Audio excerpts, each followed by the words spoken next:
Hi everyone, we are beekeepers that are operating in Johannesburg South area, and we were called out to do this bee removal that we had to perform on a property in Chrisville, Johannesburg South.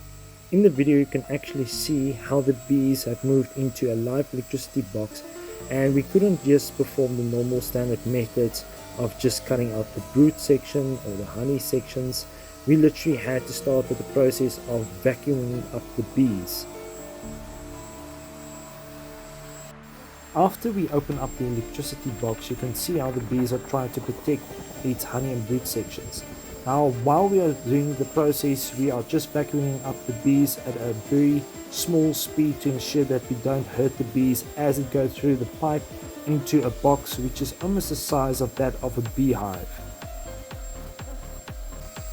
After we remove the first few sections, you can clearly see we found a larger piece where the queen has laid her eggs, and the other bees are kind of like just looking after it or trying to protect it. But we had to work very carefully and try and see if we don't hurt the queen, because this is normally the places where she operates, and kind of like look at where she can lay more eggs. After we removed most of the honey and the brood sections, we started moving up to the corners. So we were forced to suck up most of them to ensure that we safely catch them into our box.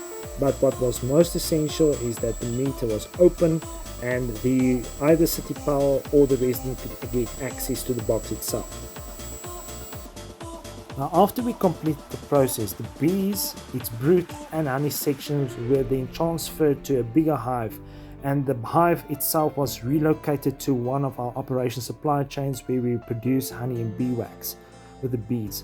Now, what is also essential is, like for example, it's the first time that we are utilizing the vacuum, and there were some bees that didn't make it, but it was a very small sections of bees, but the rest actually survived, and you can actually see clearly how they are getting used to their box and actually moving in to ensure that the colony survives.